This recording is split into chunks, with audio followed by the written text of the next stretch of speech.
ہم لوگ بھی وہیں جا رہے ہیں، کیا آپ لوگ بھی ادھر جا رہے ہیں؟ جی ہاں۔ تو پھر چلے آئیے۔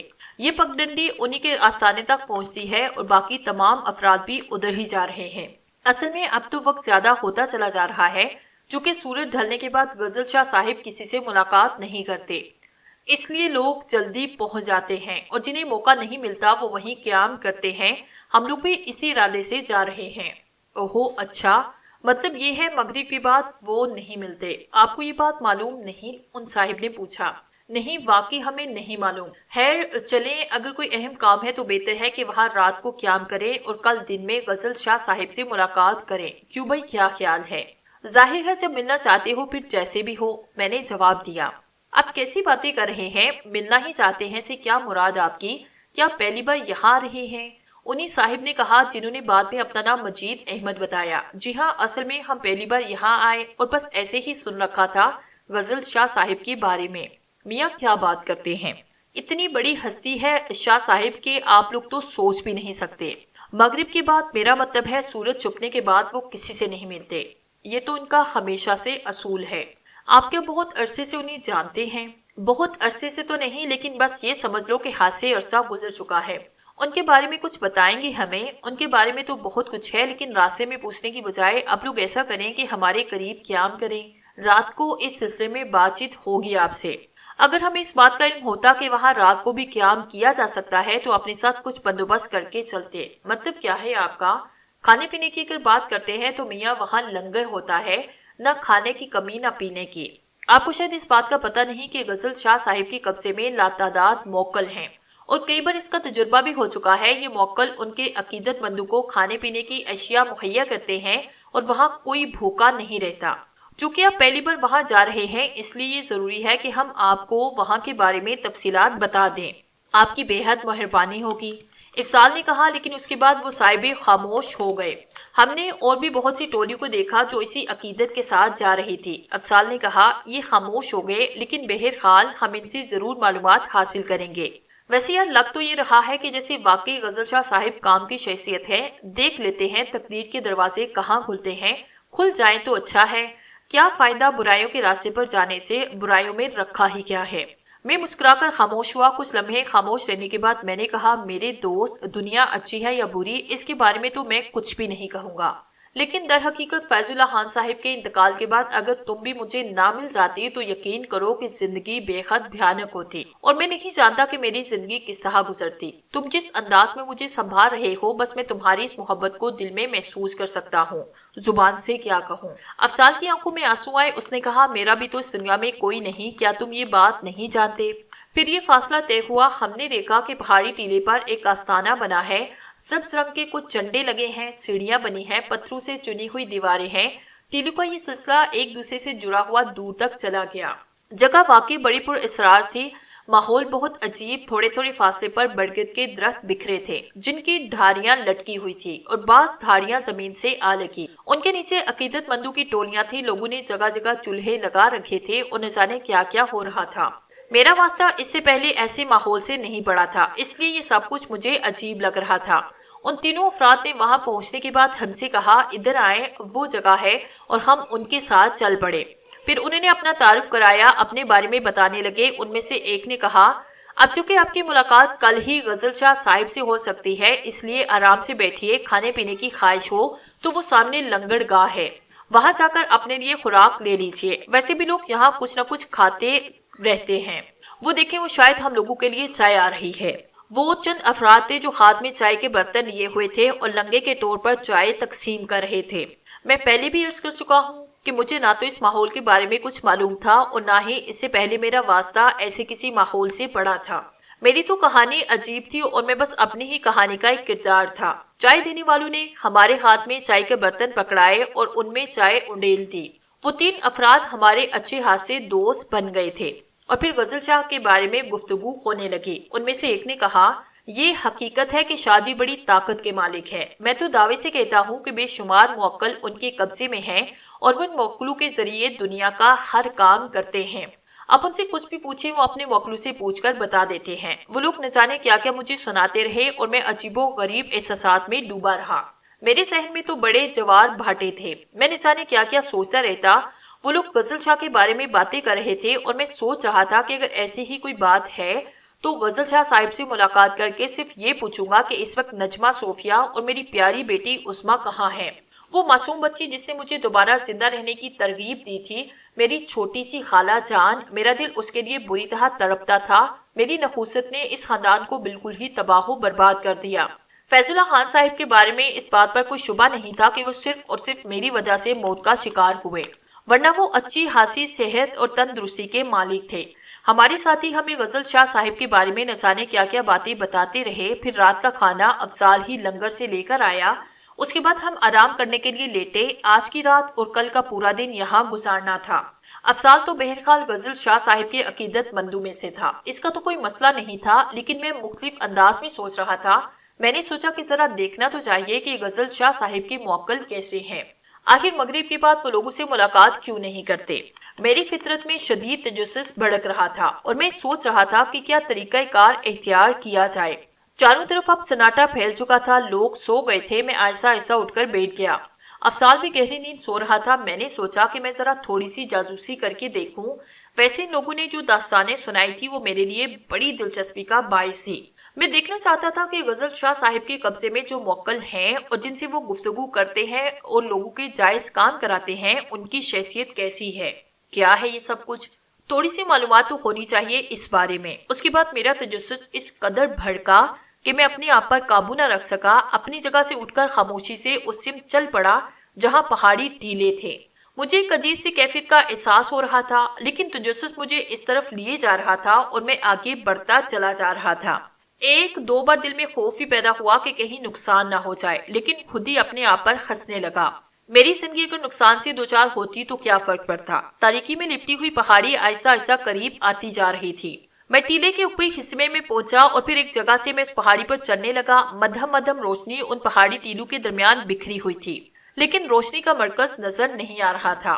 کچھ عجیب سے خوف کا غلبہ طاری تھا۔ وہ ٹیلہ جس پر غزل شاہ صاحب کی خانقاہ تھی مجھ سے زیادہ فاصلے پر نہیں تھا۔ میں آہستہ آہستہ آگے بڑھتا رہا۔ پہاڑی راستہ ناہموار تھا اور بار بار میرے پاؤں کے نیچے چھوٹے موٹے پتھر آ جاتے، اس لیے میں نے اپنی رفتار سست رکھی۔ مجھے نہ جانے کیوں اپنے وجود پر ایک عجیب سا بوجھ محسوس ہو رہا تھا۔ پھر اچانک ہی مجھے اپنے اکمے قدموں کی آخریں سنائی دی اور میں رک کر پلٹا، لیکن آس پاس کوئی نہ تھا۔ چند لمحے ادھر ادھر کا جائزہ لینے کے بعد میں نے پھر آگے قدم بڑھائے، لیکن چند ہی قدم چلا ہوگا کہ مجھے پھر محسوس ہوا کہ میری طاقوں میں کوئی آ رہا ہے۔ اس پر میں نے رکنے کی بجائے ادھر ادھر دیکھا، اس کے بعد پلٹ کر بھی دیکھا، لیکن کچھ نظر نہ آیا۔ میں نے سوچا کہ انسان جب کوئی چیز تصور کرتا ہے تو وہ تصور حقیقت بن کر اس کے سامنے آنے لگتا ہے۔ میں دیکھنا چاہتا تھا کہ یہ سب کیا ہے۔ بہرحال پھر تھوڑی سی دور آگے بڑھا تھا کہ اچانک ہی وہ ایک پہاڑی سلسلہ ختم ہوا جو دور دور تک پھیلا تھا۔ میری نگاہیں چونکہ سامنے اس چھوٹی پہاڑی پر جمی تھی جس پر جھنڈا لہرا رہا تھا اور خانقاہ تھی، میں اس کو اس انداز سے نہیں دیکھ سکا تھا جس انداز سے مجھے دیکھنا چاہیے تھا۔ ٹیلوں میں سے بعض جگہ ایسی بھی تھی جہاں ان ٹیلوں کا اختتام ہو جاتا تھا، اور غالباً ایسی ہی کسی جگہ سے میرا پاؤں نیچے پھسلا۔ اس کے بعد میں گرتا چلا گیا۔ مجھے اندازہ نہیں تھا کہ میں کتنا نیچے گرا۔ سر میں چوٹ لگی تھی اور اس چوٹ نے مجھے کچھ دیر کے لیے دنیا سے بے خبر کر دیا۔ وہ شاید باورچی خانے میں چلی گئی، لیکن میرے ہوش و حواس ابھی تک ٹھکانے نہ آئے۔ نہ جانے کیوں میرا ماضی ذہن سے اوجھل ہو چکا تھا اور میں یہ سوچ رہا تھا کہ اب مجھے کیا کرنا چاہیے۔ نہ تو شیتل میرے ذہن میں آ رہی تھی اور نہ مجھے یہ یاد آ رہا تھا کہ ماضی میں میرا اس سے کیا رشتہ رہ چکا ہے، جبکہ یہ تصویر مجھے بتاتی تھی کہ میرا اس کا عزیز ساتھی ہوں۔ کیا واقعی میرا نام شیش ہے؟ میں نے دل میں سوچا، لیکن اگر شیش نہیں تو پھر میرا نام کیا ہے؟ ہو سکتا ہے یہی میرا نام ہو، لیکن گزرے ہوئے دن مجھے کیوں یاد نہیں؟ آخر ایسا کیا قصہ ہے؟ میں بڑی دیر تک سوچتا رہا۔ کچھ دیر کے بعد واپس آئے تو اس کے ہاتھ میں ایک بڑی سی تھالی تھی۔ اس تھالی میں گرم گرم پوڑیاں اور کئی قسم کی ترکاریاں رکھی ہوئی تھی۔ دفعتاً مجھے احساس ہوا کہ میں بھوکا ہوں، اور جب انسان بھوکا ہوتا ہے تو بہت سے احساسات خود بخود تاریکی میں چلے جاتے ہیں۔ اس نے یہ کھانا میرے سامنے رکھا اور میں نے کچھ وقت کے لیے یہ فراموش کیا کہ میں شیش نہیں یا وہ شیتل نہیں۔ میں کھانے میں مصروف ہوا۔ وہ مسکراتی نگاہوں سے مجھے دیکھ رہی تھی۔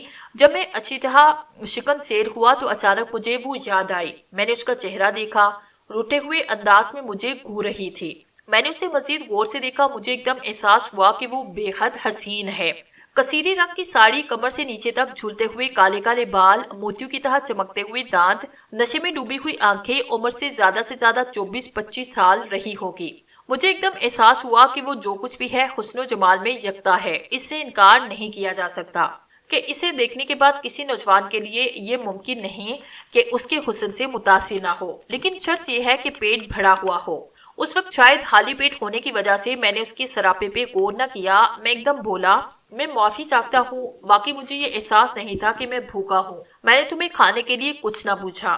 کون سی نئی بات ہے، تم ہمیشہ ہی میرے ساتھ یہی سلوک کرتے ہو۔ ہمیشہ؟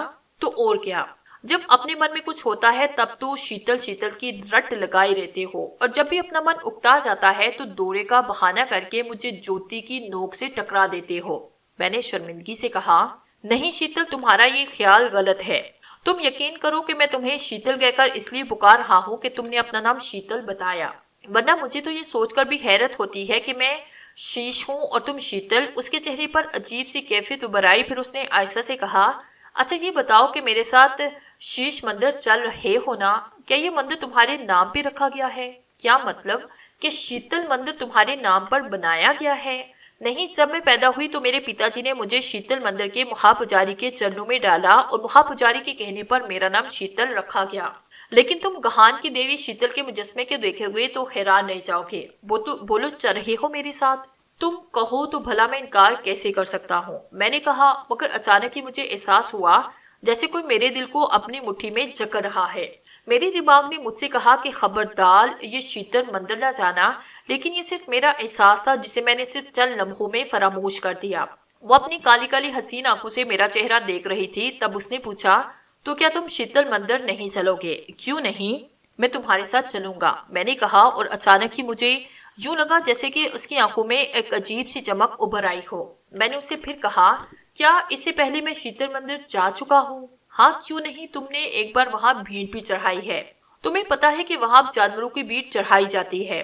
میرے ماتا پتا بتاتے ہیں کہ پرانے زمانے میں پجاری یہاں انسانوں کی بھیڑ چڑھاتے تھے، مگر اب تو یہ رواج نہیں رہا، چنانچہ اب جانور بھیڑ چڑھائے جاتے ہیں۔ مجھے یہ محسوس ہوا کہ جیسے واقعی میں نے شیتل مندر میں جانوروں کو کبھی ذبح ہوتے ہوئے نہیں دیکھا۔ پھر وہ بولی، تو کیا میں تیار ہو جاؤں؟ ہو جاؤ، میں نے جواب دیا۔ وہ اپنی جگہ سے اٹھ کر چلی گئی، کھانے کے برتن وہ اپنے ساتھ لے گئی۔ پھر وہ واپس آئی تو اس نے ایک اور حسین ساڑی باندھی اور پہلے سے کہیں زیادہ سحر انگیز لگ رہی تھی۔ میں اس کے ساتھ باہر نکل آیا۔ جیسے ہی میں نے باہر قدم رکھا، بھوڑے سے ایک فقیر نے میرے سامنے آ کر ہاتھ پھیلاتے ہوئے کہا، بابا دے دو کچھ اللہ کے نام پر، اللہ تمہیں خوش رکھے گا۔ مجھے یہ محسوس ہوا جیسے یہ سب کچھ الفاظ میرے لیے مانوس ہے، لیکن شیتل نے نفرت سے ناک چڑھاتے ہوئے کہا، اے بوڑھے فقیر، سامنے سے ہٹو، کیا بدتمیزی ہے، یہ راستہ کیوں روک رہے ہو؟ اللہ کے بندے سے اللہ کے نام پر مانگ رہا ہوں، تمہیں کیوں اعتراض ہے؟ فقیر نے عجیب سے لہجے میں کہا، میری آنکھوں میں دیکھ کر گردن ہلانے لگا۔ مجھے یوں لگا کہ مجھے سے وہ گردن ہلا کر مجھے آگے جانے سے روکنا چاہتا ہو، لیکن اس کا بھلا کیا سوال تھا۔ میں شیتل کے ساتھ آگے بڑھا۔ ویسے بھی مجھے معلوم نہیں تھا کہ میری جیب میں کچھ ہے بھی کہ نہیں، اور میں اس فقیر کو کچھ دے سکتا ہوں کہ نہیں۔ پھر شیتل نے تھوڑا آگے بڑھنے کے بعد ایک ٹیکسی روکی۔ جدید ترین شہر تھا۔ ٹیکسی نے ہاتھ سے فاصلہ طے کیا اور مجھے راستے میں جگہ جگہ مندر نظر آئے۔ کون سی جگہ ہے یہ صحیح اندازہ نہیں ہو رہا تھا، پر ہجوم سڑکوں پر ٹیکسی کو بار بار رکنا پڑ رہا تھا۔ کہیں کوئی گائے سامنے آتی تو کہیں کوئی ٹھیلا، دھوتی باندھے ہوئے ہندو، قمیص پاجامے میں ملبوس مسلمان۔ ہر علاقے کا انداز تقریباً ایک ہی جیسا ہوتا ہے۔ بہرحال ٹیکسی آگے بڑھتی رہی، پھر وہ ایک مندر کے سامنے رکی۔ یہاں بھی اچھا خاصا رش لگا ہوا تھا۔ اچھے لباسوں میں ملبوس حسین عورتیں، ان کے ساتھ مرد، اس کے علاوہ بھکاریوں کی ایک بہت بڑی تعداد۔ ویسے تو ہر جگہ کے بھکاری گندے اور نفرت انگیز ہوا کرتے ہیں، لیکن یہاں مندر کے سامنے بیٹھے ہوئے بھکاریوں کا غلیظ ترین کہا جا سکتا تھا، کیونکہ ان کے لباس اور جسموں سے ایسی بدبو اٹھ رہی تھی جیسے سڑے ہوئے گوشت کی بدبو ہوتی ہے۔ شیتل میرا ہاتھ پکڑ کر آگے بڑھنے لگی۔ مندر کی عمارت اگرچہ بہت پرانی تھی، مگر سامنے کے رخ پر سنہرے اور سفید پتھر چمک رہے تھے۔ غالباً ان پتھروں پر سونے اور چاندی کے نقش و نگار کا کام کیا گیا تھا۔ ہم ٹیکسی کے نیچے اترے تو بہت سے بھکاری ہمارے طرف لپکے، اچھے خاصے ہٹے کٹے اور موٹے تھے۔ مجھے پہلے ہی ان سے نفرت محسوس ہو رہی تھی، اور ایک لمحے کے لیے میں نے سوچا کہ یہ کمبخت میرے قریب نہ آئے تو بہت اچھا ہے۔